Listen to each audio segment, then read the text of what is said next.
నియంతృత్వ ఆలోచనలకి పరాకాష్ట. సహజంగా ఏ ప్రభుత్వ పరంగా తీసుకునేటువంటి ఏ నిర్ణయంలోనన్నా లేదా ఏ టెండర్ ప్రొసీజర్స్లో అన్నా ఓ పెద్ద ఎత్తున ఒక ప్రొసీజర్ తీసుకున్నప్పుడు సింగిల్ టెండర్స్ వచ్చినప్పుడు సహజంగా క్యాన్సిల్ చేసి మళ్ళీ రీటెండర్ పిలిచి పోటీతత్వాన్ని కల్పించేటువంటిది సహజమైనటువంటి ప్రక్రియ. ఫస్ట్ ఆఫ్ ఆల్ మేము ప్రైవేటైజేషన్కే వ్యతిరేకం. సెకండరీ అంటే టెండర్ ప్రాసెస్ ఏంటి, ఒకరు వస్తే ఏంటి, ఇద్దరు వస్తే వాళ్ళు మేము వద్దనే చెప్తున్నాం.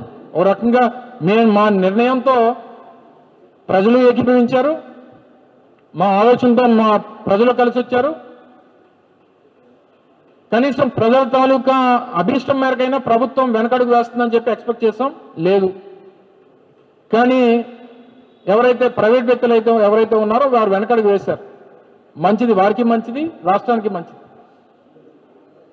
కానీ ఎవరొస్తే వాడికి ఇచ్చేయండి అనేటువంటి మాట ఒక ముఖ్యమంత్రి స్థాయిలో చెప్తున్నారంటే కేవలం నేను తీసుకున్నటువంటి నిర్ణయానికి ఎవరు కలిసి రాలేదు, వచ్చినటువంటి వాడిని నేను ఏదో రకంగా ఒప్పించి ముందు తీసుకెళ్తాను, నా తాలూకా ఆలోచనల్ని నేను నా ఆలోచనతో మొండిగా ముందుకెళ్తాననేటువంటి ఒక నియంతృత్వ ధోరణి ముఖ్యమంత్రిలో కనబడతా ఉంది.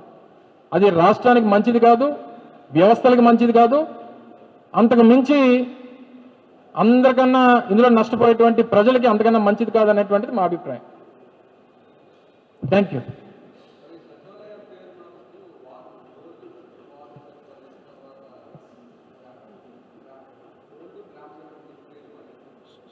స్వర్ణ గ్రామం, స్వర్ణ వార్డులు మంచిదే కదా, అదే కదా జగన్మోహన్ రెడ్డి గారు ఆ ఉద్దేశంతోనే పెట్టింది. జగన్మోహన్ రెడ్డి గారు పెట్టిందే కదా. జగన్మోహన్ రెడ్డి గారు గ్రామ సచివాలయాలు, వార్డు సచివాలయాన్ని పెట్టారు. అది స్వర్ణ గ్రామం, స్వర్ణ వార్డు అని చెప్పి కొత్తగా పేరు మారుస్తున్నట్టుగా ఇందాక క్యాబినెట్లో చూసాం. మంచిదే, ఇప్పటికన్నా అందుకే చెప్తున్నా కదా, వీళ్ళు ఎన్ని అడ్డదారులు తిరిగినా, ఎన్ని దొడ్డిదారులు తిరిగినా చివరికి జగన్మోహన్ రెడ్డి గారు వేసినటువంటి ఆ దారిలోకి వీళ్ళందరూ రావాల్సినటువంటి పరిస్థితులు కనబడతా ఉన్నాయి. ఆ వ్యవస్థలు ఈ రాష్ట్రంలో తీసుకొచ్చింది జగన్మోహన్ రెడ్డి గారు. సరే, దానికి ఆయన ఏ పేరు పెట్టించుకుంటే మాత్రం అది దానిని సచివాలయాలని పిలుస్తారు, జగన్మోహన్ రెడ్డి గారు తీసుకొచ్చినటువంటివే అనేటువంటిది ప్రజలు గుర్తిస్తారు.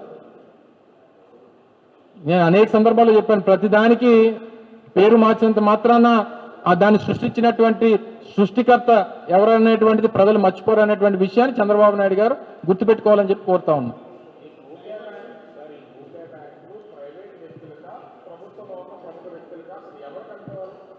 ఆబ్వియస్లీ ఓసారి పాలసీలు చంద్రబాబు నాయుడు గారి హయాంలో, ఇప్పుడు కాదు గతం నుంచి చూస్తే ఇప్పుడు కూడా పాలసీలు అనేటువంటివి ప్రజల కోసం లేదా ప్రభుత్వ మంచి కోసమో ప్రభుత్వ అవసరాల కోసం క్రియేట్ చేసినటువంటి పాలసీలు నాకు తెలిసి చంద్రబాబు నాయుడు గారి హయాంలో ఎప్పుడు కూడా జరగల. పాలసీలు అనేటువంటివి చంద్రబాబు నాయుడు గారి హయాంలో గతంలో 3 సార్లు ముఖ్యమంత్రిగా కానీ ఇప్పుడు కానీ కార్పొరేట్లకు అనుకూలంగా, రియల్ ఎస్టేట్ వ్యాపారస్తులకు అనుకూలంగా అవి ఏ రకంగా ఉపయోగపడతాయో చూసుకొని పాలసీలు అనేటువంటి సృష్టించబడతాయి అనేటువంటిది చరిత్ర చెప్తున్నటువంటి వాస్తవాలు. సో వారి కోసం పాలసీలు క్రియేట్ చేసినటువంటి ప్రక్రియలో డెఫినెట్గా మీరు అన్నట్టు ప్రభుత్వ పెద్దల తాలూకు పాత్ర ఉంటుంది, వారికి తోడు ప్రైవేట్ వ్యక్తుల పాత్ర కూడా ఉంటుంది. ప్రభుత్వ వ్యక్తుల తాలూకా పాత్రే ఇందులో ప్రముఖంగా కనబడతా ఉంది. వారి అవసరాల కోసం, వారి ఆర్థిక అవసరాల కోసం, వారి అవినీతి అవసరాల కోసం మాత్రమే సృష్టించబడ్డాయి అనేటువంటిది ఈ యొక్క ఇండస్ట్రియల్ ప్రైవేటైజేషన్ లేదా ఇండస్ట్రియల్ పీపీపీ మోడల్లో చేస్తున్నటువంటి ఈ ఒక్క దీనికిలోనే కాదు, గతంలో విశాఖపట్నంలో కేటాయించినటువంటి కొన్ని భూముల విషయంలో కూడా అదే కనబడుతుంది అనేటువంటిది అనేక మంది మేధావులు చెప్తున్నటువంటి మాట. 100% చెప్తున్నాను కదా. అందులో రూపాయి వాటా ప్రైవేట్ వాడుకుంటే ఈ ప్రభుత్వంలో ఉన్నటువంటి పెద్దల తాలూకు వాటా 9 రూపాయలు ఉంటుంది 10 రూపాయల్లో.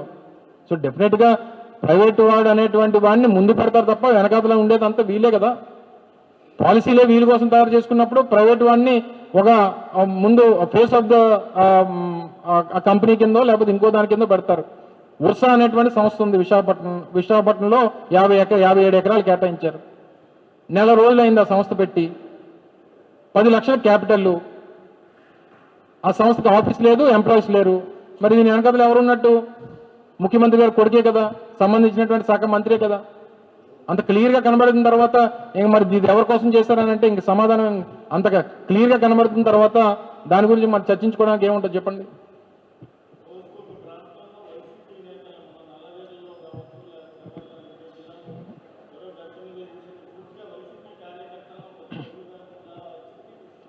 రాష్ట్రంలో చంద్రబాబు నాయుడు గారు వచ్చిన తర్వాత 2 బిఎన్ఎస్లు వచ్చాయి. అంటే ఐపీసీ, పూర్వం ఐపీసీ ఉండేది, ఇప్పుడు బిఎన్ఎస్ కదా. అంటే తెలుగుదేశం పార్టీ వాళ్ళకి ఒక బిఎన్ఎస్, కూటమి నాయకులకు ఒక బిఎన్ఎస్, వైఎస్ఆర్ కాంగ్రెస్ పార్టీ నాయకులకు ఒక బిఎన్ఎస్. నేను హోంమంత్రి గారు వచ్చి ఆవిడ నీతులు చెప్తా ఉన్నారు.